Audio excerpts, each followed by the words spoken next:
Hello friends, एक बार फिर से स्वागत है आप सभी का जी सृजन एकेडमी पर। तो आइए आज जो है सीजीपीएससी अधीक्षक के क्लास को आगे बढ़ाते हुए आज जो है हम देखेंगे मानव अधिकार संरक्षण अधिनियम। ये हमारा क्लास 12वां होगा और इस क्लास 12वीं के अंतर्गत मानव अधिकार संरक्षण अधिनियम आपके सिलेबस में है 1993। तो इसके बारे में इम्पोर्टेंट क्या है ये थोड़ा सा हम डिटेल जानने की कोशिश करेंगे, ठीक है। क्योंकि स्टेटमेंट क्वेश्चन आ रहा है, मैं बार बार कहता हूँ आप सभी से कि जब हम डिटेल पढ़ लेते हैं तो वो हमारे एग्जाम के लिए बहुत महत्वपूर्ण हो जाता है।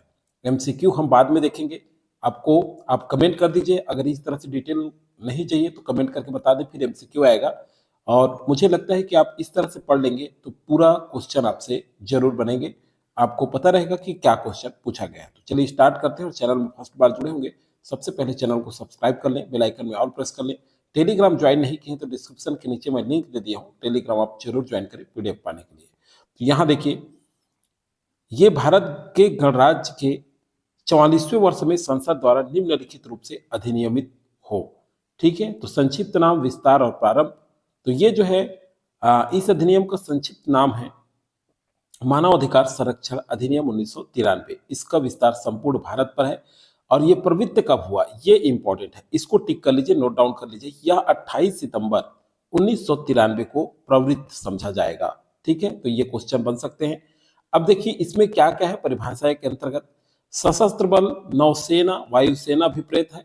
इसके अंतर्गत संघ का कोई अन्य सशस्त्र बल, ठीक है। अध्यक्ष से यथास्थिति आयोग या राज्य आयोग का अध्यक्ष भी अभिप्रेत है। मुख्य आयुक्त से दिव्यांग जन अधिकार अधिनियम 2016 की उपधारा 74 की उपधारा 1 में दिव्यांग जनों के लिए मुख्य आयुक्त अभिप्रेत है। इसके तहत, ठीक है, क्या मुख्य आयुक्त अभिप्रेत है किसके लिए? दिव्यांग जनों के लिए। देखिए इंपॉर्टेंट टॉपिक ये है कि ये वाला पॉइंट याद करिएगा, मुख्य जो दिव्यांग जनों के लिए मुख्य आयुक्त अभिप्रेत है। नेक्स्ट पॉइंट है आपका, आयोग से धारा 3 के अधीन गठित राष्ट्रीय मानव अधिकार आयोग अभिप्रेत है। तो राष्ट्रीय मानव अधिकार आयोग का गठन किस धारा के तहत अभिप्रेत है, ये क्वेश्चन बन सकता है। तो धारा 3 के तहत, ये इंपॉर्टेंट है आपका, ठीक है। मानव अधिकार न्यायालय से धारा 30 के अधीन मानव अधिकार न्यायालय अभिप्रेत है, ठीक है। किसके अधीन? मानव अधिकार न्यायालय की अगर बात किया जाता है तो धारा 30 के तहत, ये भी याद रखिएगा। चलिए अगला इंपॉर्टेंट ही देखेंगे हम लोग। यहाँ पे देखिए संविधान आपके सिलेबस में है, तो इस तरह से एक बार ये भी रिवाइज कर सकते हैं। राष्ट्रीय पिछड़ा वर्ग आयोग, राष्ट्रीय पिछड़ा वर्ग आयोग अधिनियम 1993, ये जो है ये भी अभिप्रेत है।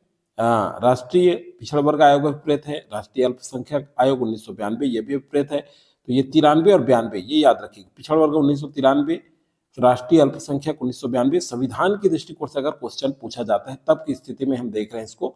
अगला है राष्ट्रीय बालक अधिकार संरक्षण आयोग, ये जो है अधिनियम 2005, ये धारा 3 के अधीन राष्ट्रीय बालक अधिकार संरक्षण आयोग का गठन भी अभिप्रेत है। राष्ट्रीय अनुसूचित जनजाति आयोग 338 में अनुच्छेद में याद रखेंगे। राष्ट्रीय अनुसूचित जनजाति आयोग 38 अनुच्छेद 38 338 क में। तो देखिए इस तरह से क्वेश्चन पूछे जा सकते हैं ना, संविधान हमारे सिलेबस में है तो इसको हमें पढ़ना होगा। चलिए अगला है राष्ट्रीय महिला आयोग। तो राष्ट्रीय महिला आयोग अधिनियम 1990, ठीक है, कि धारा 3 के अधीन गठित राष्ट्रीय महिला आयोग भी अभिप्रेत है, धारा 3 के तहत। ये भी याद रखिएगा, इंपॉर्टेंट है। चलिए अगला देखते हैं। यहाँ पे राष्ट्रीय मानव अधिकार आयोग जो इंपॉर्टेंट है उसे हम करते चलेंगे। राष्ट्रीय मानव अधिकार आयोग, तो राष्ट्रीय मानव अधिकार आयोग का गठन कैसे होगा? केंद्रीय सरकार एक निकाय जो राष्ट्रीय मानव अधिकार आयोग के नाम से ज्ञात होगा, ठीक है, इनके अधीन उक्त शक्तियों का प्रयोग करने और सौंपे कृत्यों का पालन के लिए गठन करेगी। क्लियर है?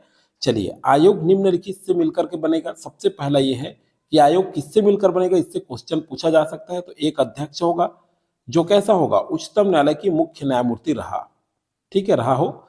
एक सदस्य होगा जो उच्चतम न्यायालय का न्यायाधीश रहा है या फिर रहा है। एक सदस्य होगा जो किसी उच्च न्यायालय का मुख्य न्यायमूर्ति है या फिर रहा है, ठीक है। अगला है नवीन सदस्य, जिनमें कम से कम एक सदस्य महिला होगी।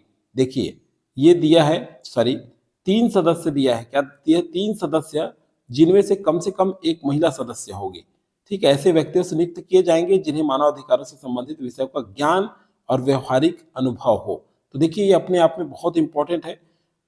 ये इतना आपको याद रखना है, ये इंपॉर्टेंट है। अगला चलिए देखते हैं, अध्यक्ष और सदस्यों की नियुक्ति। तो राष्ट्रपति अपने हस्ताक्षर, मुद्रा सहित अधिपत्र द्वारा अध्यक्ष और सदस्यों की नियुक्ति करेगा। कौन करेगा? राष्ट्रपति करेगा। अध्यक्ष की नियुक्ति कौन करेगा? राष्ट्रपति, याद रखिएगा। लेकिन निम्नलिखित सदस्यों से मिलकर प्रत्येक नियुक्ति ऐसी समितियों की सिफारिशों पर प्राप्त होने के पश्चात ही की जाएगी। ठीक है, तो कौन सी समिति से के पश्चात की जाएगी? तो ये समिति है, मतलब प्रधानमंत्री अध्यक्ष होंगे उस समिति का, लोकसभा अध्यक्ष सदस्य होगा, भारत सरकार के गृह मंत्रालय का भार साधक मंत्री सदस्य होंगे, लोकसभा के विपक्ष के नेता सदस्य होंगे, राज्यसभा विपक्ष के नेता सदस्य होंगे और राज्यसभा का उपसभापति भी सदस्य होंगे। तो इस तरह से ये समिति सिफारिश करेगी। ठीक है, याद रखिएगा, इंपॉर्टेंट है ये। अध्यक्ष और सदस्यों की नियुक्ति जब किया जाएगा राष्ट्रीय मानवाधिकार, तो ये समिति सिफारिश करेगी। याद रखिएगा, ये इंपॉर्टेंट पॉइंट है। अगला है अध्यक्ष और सदस्यों का त्याग पत्र। तो ये अध्यक्ष जो मानवाधिकार आयोग के अध्यक्ष हैं वो त्याग पत्र किसे देंगे? तो राष्ट्रपति को देंगे। याद रखिएगा, अध्यक्ष किसको देगा? अध्यक्ष या कोई भी सदस्य राष्ट्रपति को संबोधित करके अपना त्याग पत्र दे सकता है। और उसको हटाया भी कैसे जाएगा? तो संबंधित कदाचार या समर्थता के आधार पर राष्ट्रपति के आदेश द्वारा ही उसे हटाया जाएगा। ठीक है, अगला चलिए देखते हैं, उपधारा 3 उपधारा 2 में किसी बात के होते हुए भी यथा स्थिति अध्यक्ष या कोई सदस्य, मान लीजिए कैसी स्थिति में दिवालिया हो गया है, ये इस स्थिति में विकृत चित्त, मानसिक या शारीरिक शैथिल्यता, तो इस वजह से। ठीक है, चलिए इसमें इतना ज्यादा नहीं देखना है। अगला देखते हैं, अध्यक्ष और सदस्यों की पदावधि क्या होगा? ये पूछा जा सकता है। देखिए एग्जाम में कुछ भी क्वेश्चन पूछे जाते हैं और बहुत इंपॉर्टेंट कर रहे हैं आज हम जो है। अध्यक्ष के रूप में नियुक्त किया गया कोई भी व्यक्ति अपने पद की तारीख से, ठीक है, अपने पद ग्रहण जो करेगा उस तारीख से, ध्यान रखिएगा ये स्टेटमेंट क्वेश्चन में पूछा जा सकता है, 3 वर्ष की अवधि तक या 70 वर्ष आयु प्राप्त कर ले, जो भी पहले हो। अगर मान लीजिए 70 साल से पहले है तो 3 वर्ष पूर्ण इसका कार्यकाल होगा इनका, और अगर वो 70 आयु पूर्ण कर लेता है तो जो भी पहले करे। ठीक है, क्लियर हो गया। चलिए अगला है, ये सदस्यों के लिए भी 3 वर्ष की अवधि तक वो नियुक्त होंगे। चलिए अगला है, कतिपय परिस्थितियों में सदस्य का अध्यक्ष के रूप में कार्य करना या उनके कृत्यों का निर्वहन करना। अगर मान लीजिए सदस्य अध्यक्ष के रूप में अध्यक्ष नहीं है तो उसके रूप में कौन कार्य करेंगे? तो अध्यक्ष की मान लीजिए मृत्यु हो जाती है या पद त्याग दिया, तो उस स्थिति में राष्ट्रपति अधिसूचना द्वारा सदस्यों में से एक सदस्य को अध्यक्ष के रूप में कार्य करने के लिए प्राधिकृत कर सकेगा। मतलब मान लीजिए अध्यक्ष की मृत्यु हो जाती है या फिर अध्यक्ष का पद रिक्त हो जाता है, तो उसी में से सदस्यों की नियुक्ति कौन करेगा?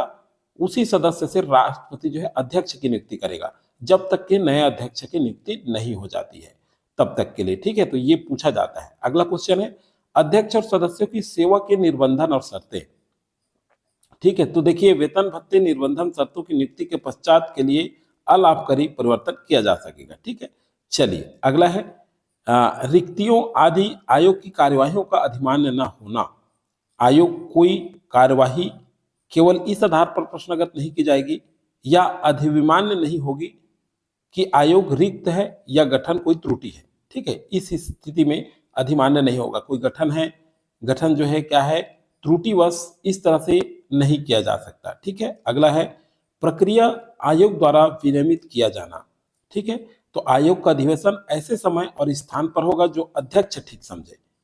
ओके, क्लियर है। ये भी पूछा जा सकता है कि किस स्थान पर आयोग का जो आयोग का अधिवेशन है वो किस स्थान पर होगा, तो अध्यक्ष जो ठीक समझे उस स्थान पर। ठीक है, अगला जो है देखिए यहाँ पे, आयोग अपने सभी आदेश को विनिश्चय महासचिव द्वारा निमित्त अध्यक्ष सम्यक रूप से प्राधिकृत, मतलब कौन करेगा? महासचिव के विनिश्चय से, आदेश और विनिश्चय महासचिव द्वारा होगा। ठीक है, तो अब देखिए आयोग के अधिकारी और अन्य कर्मचारी वृंद, केंद्रीय सरकार आयोग को क्या होगा? भारत सरकार के सचिव की पंक्ति का एक अधिकारी जो आयोग का महासचिव होगा। आयोग का महासचिव कौन होगा? भारत सरकार के सचिव पंक्ति का जो एक अधिकारी होंगे, सचिव लेवल के सेक्रेटरी जो होंगे वो महासचिव के पद पर होंगे। ओके, क्लियर है। चलिए आगे, आयोग के कृत्य और शक्तियां। ठीक है, तो आयोग के कृत्य और शक्तियां क्या होगा?